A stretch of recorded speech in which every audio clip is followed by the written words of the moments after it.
ముఖ్యంగా గుజరాత్‌లో సునీత విలియమ్స్ రాగానే టపాసులు పేల్చి పండగ వాతావరణం గుజరాత్‌లో ఉంది ఇవాళంతా గూడా. ఆమె ఈరోజు మార్నింగ్ ఎర్లీ అవర్స్ 3 గంటల 27 నిమిషాలకు ఆమె ఆమె ప్లస్ ఇంకొక ముగ్గురు Butch Williams, Nick Hague, Alexander Gorbunov అనే ఈ ముగ్గురు ప్లస్ సునీత విలియమ్స్.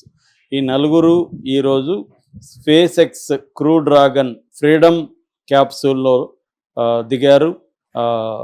ఫ్లోరిడా సీలో దిగి అక్కడ నుంచి వాళ్ళని బయటికి తీసుకొచ్చి హ్యూస్టన్లో ఉండే జాన్సన్ స్పేస్ సెంటర్లో వాళ్ళని పెట్టారు.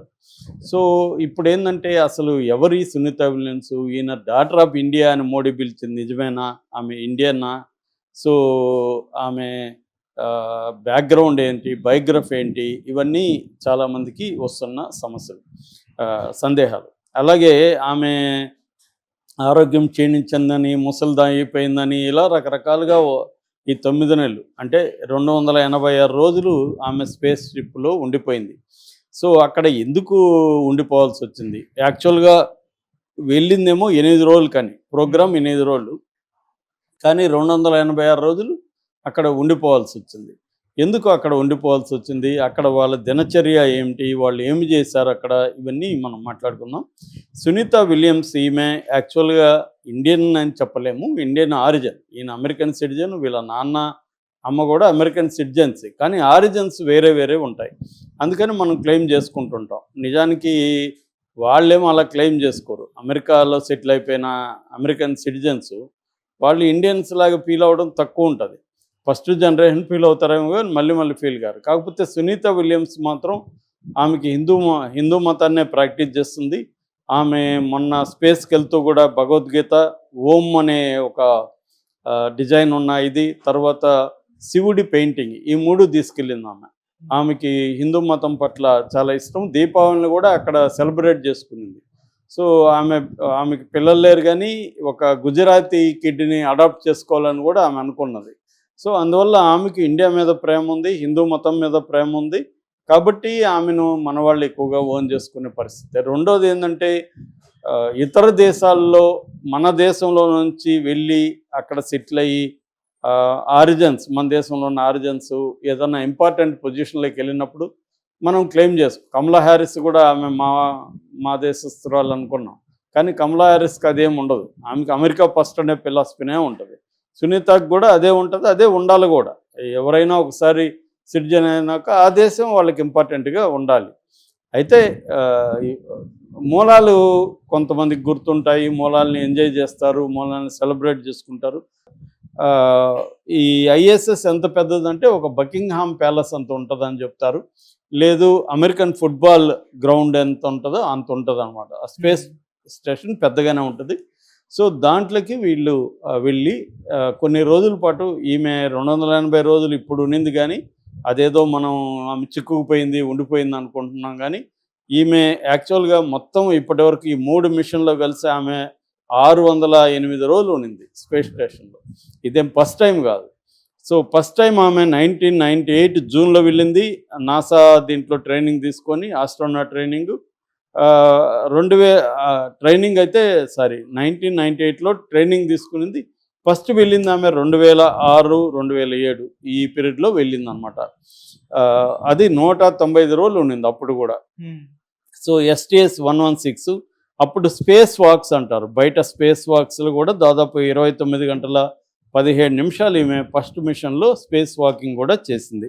రెండవది 2012లో ఫ్లైట్ ఇంజనీర్గా వెళ్ళింది. 127 డేస్ ఉన్నింది ఆ టైంలో కూడా. ఆ తర్వాత మూడోది Boeing crew flight test expedition పైలట్గా వెళ్ళింది. పైలట్గా వెళ్ళిన ఫస్ట్ ఉమెన్ అనమాట ఈమె వరల్డ్లోనే. సో ఆ మిషనే ఇప్పుడు ఇది జరిగిందనమాట. సో ఈమె ఇప్పుడు 8 రోజులకి ఉండి వచ్చేయాలనుకొని పోయారు, షార్ట్ ట్రిప్ అనుకొని. కానీ 286 రోజులు. నిజానికి ఈ ఆస్ట్రోనాట్స్కి స్పేస్లో ఎంత ఎక్కువ కాలం ఉంటే అంత ఆనందం అని చెప్తారు చాలామంది వెళ్ళొచ్చిన వాళ్ళు. లక్ అది. ఆమె ఏదో చిక్కుపోయింది, బాధపడుతుందని మనం అనుకుంటున్నారు, మీడియా ప్రచారం చేస్తుంది. అది కాదు. సునీత విలియమ్స్ హ్యాపీగా ఉంటుంది. ఎంత టైం నేను ఇక్కడ గడపగలిగానంటే ఆమె చాలా హ్యాపీగా ఫీల్ అవుతుంది అనేది చాలామంది చెప్తున్నారు. ఇంకా సునీత విలియమ్స్ మీడియాతో కానీ పబ్లిక్తో కానీ మాట్లాడలేదు. సో అయితే కాకపోతే ఆమె చెప్పిందని చెప్తున్నారు, నేను ముందు అసలు వాకింగ్ నేర్చుకోవాలి అని చెప్పిందని.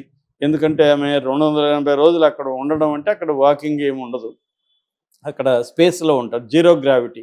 గ్రావిటీ ఉండదు కాబట్టి కాళ్ళు ఇక్కడ ఆడించినట్టు కాళ్ళు చేతులు ఆడించడానికి కూడా లేదు.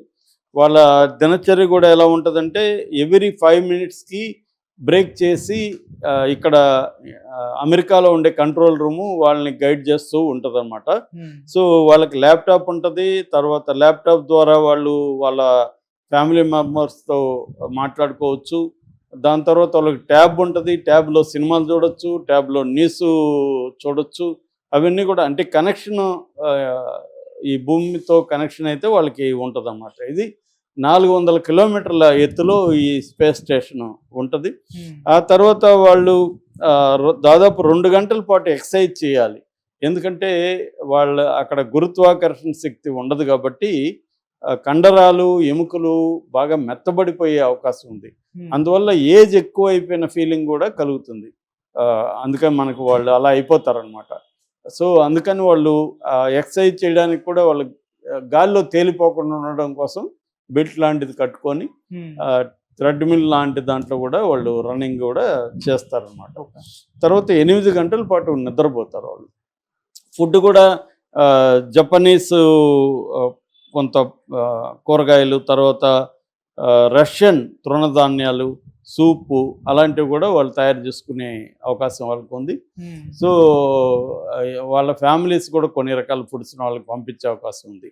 అలాగా వాళ్ళు అక్కడ ఒక లైఫ్, ఎందుకంటే ఈమె థర్డ్ టైం కాబట్టి ఆల్రెడీ ఆమె మొత్తం 608 రోజులు ఉండడం అంటే 286 రోజులు ఇది.